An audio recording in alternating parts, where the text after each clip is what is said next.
Ciao, buongiorno e bentornati sul nostro canale. Allora, qualche giorno fa, in un post del canale, abbiamo lanciato un sondaggio per stabilire l'argomento di questo video, quindi del prossimo video del corso di ceramica online, e c'è stata una vittoria schiacciante per l'argomento sgraffito. Sgraffito o graffito? Di cosa si tratta? Si tratta di una tecnica molto antica. Noi parleremo di questa tecnica nell'ambito della ceramica, ma è anche una tecnica che troviamo nell'ambito architettonico realizzata con degli stucchi. Si tratta di una decorazione a crudo, sia per quanto riguarda la ceramica che per gli altri ambiti, e nella pratica, proprio stringendo, si tratta di sovrapporre a dell'argilla cruda uno strato di un altro colore, quindi di engobbio. Se vi siete persi lo scorso video sugli ingobbi, andatelo a recuperare, perché così insomma avete tutti gli elementi. Io adesso ho realizzato dei cuori, delle lastre a cuori che ci servono per un progetto, e ci ho passato l'ingobbio. Allora, per la tecnica sgraffito l'ingobbio va passato in maniera abbastanza uniforme e l'argilla può essere incisa, perché di questo si tratta di un'incisione sullo strato colorato, che porta, diciamo, alla luce lo strato di argilla sottostante, e quindi con la sovrapposizione, il contrasto di questi due colori, si ottiene la decorazione, che può essere a motivi geometrici o qualsiasi altra cosa, qualsiasi disegno, qualsiasi motivo che ci viene in mente. Per realizzare queste incisioni possiamo utilizzare diversi strumenti, tutti quelli che troviamo, anche improvvisati, diciamo, qualsiasi cosa che lasci una traccia. Ogni strumento lascia una traccia diversa. Io principalmente, per realizzare la tecnica dello sgraffito, utilizzo lo strumento ad ago, che adesso mi si è staccato proprio in diretta mentre sto facendo questa cosa, che è questo. E poi degli strumenti più grossi. Esistono in commercio degli strumenti appositi per lo sgraffito, ma basta realizzarli con un pezzetto di fil di ferro. Dopo vi faccio vedere come. Allora, la prima fase è appunto stendere il colore sulla nostra argilla ancora umida in maniera uniforme. Ecco, abbiamo ottenuto una colorazione abbastanza uniforme. Allora, strumenti, come dicevo, l'ago per le parti più fine, più sottili, e poi possiamo realizzare degli strumenti semplicemente facendo un piccolo cappio con il fil di ferro. Questo cappio poi lo possiamo stringere, possiamo allargarlo, insomma ci risulta utile. Ora dobbiamo scegliere il disegno da realizzare sul nostro manufatto. Parto da una bozza così, realizzata con l'ago. È importante, mano a mano che si tracciano le linee, pulire la punta del lago, mi raccomando. Allora, una volta che abbiamo realizzato questa bozza, andiamo a lavorare andando a togliere delle parti. È un po' come l'incisione del linoleum, non so se l'avete mai provata. Per questi spazi più ampi di vuoto possiamo utilizzare questa piccola miretta autoprodotta,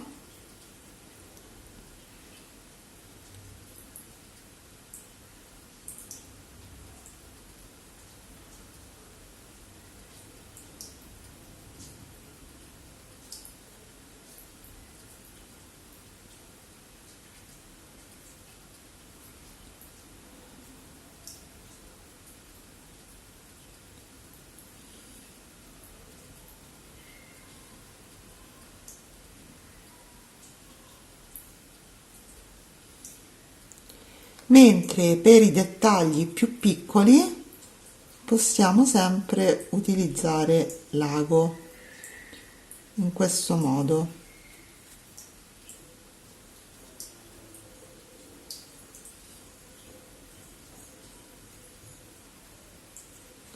Sempre avendo cura, quando usiamo gli attrezzi, di pulire bene la punta.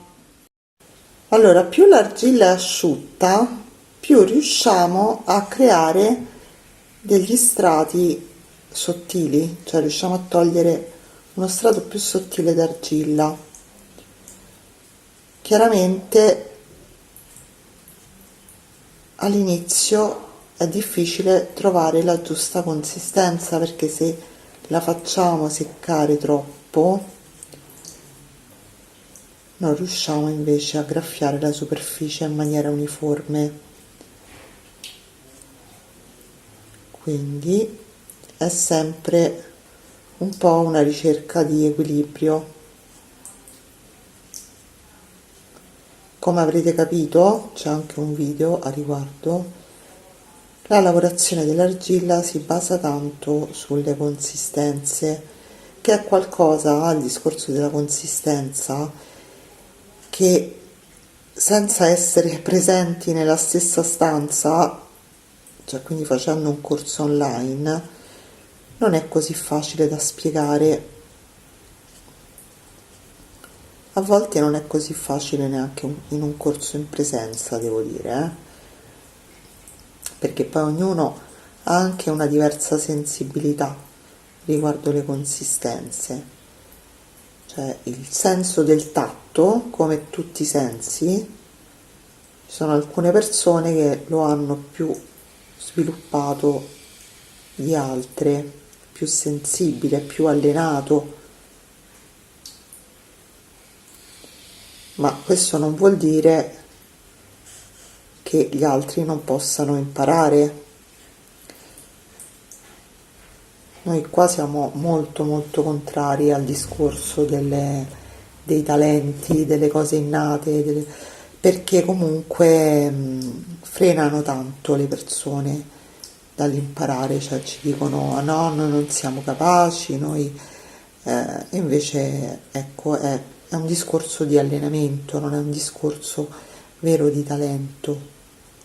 Certo, se uno è già abituato, non so, per esempio a osservare le cose, osservare è la prima capacità che si deve sviluppare quando ci si approccia a una tecnica artistica.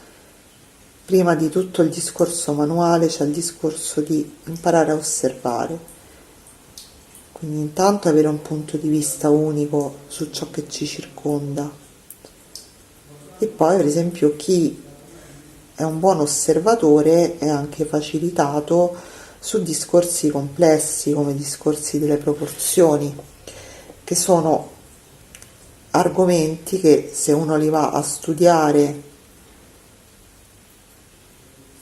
necessitano anni per apprenderli, però in realtà sono argomenti che possono essere sviluppati anche in altro modo, partendo comunque da un discorso più intuitivo, legato a quello che ogni giorno noi osserviamo.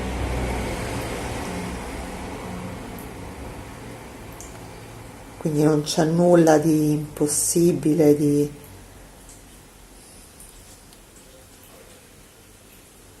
irrealizzabile o di irraggiungibile.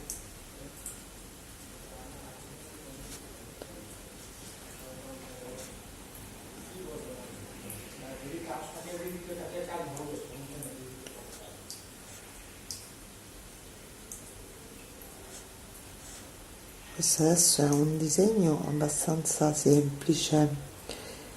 Io vi consiglio di iniziare da dei motivi geometrici, perché qui, come nella lavorazione, nell'intaglio del linoleum, stanno facendo i lavori accanto, non so se si sente, spero che si senta la mia voce. C'è un discorso che all'inizio si può sbagliare su quello che si deve togliere e rischiamo di togliere qualcosa che non andrebbe tolto. Diciamo che rispetto alla lavorazione del linoleum, che io ogni volta ancora non sono bravissima, poi devo andare in giro con i cerotti, questa almeno non ci facciamo male e alla fine è molto soddisfacente.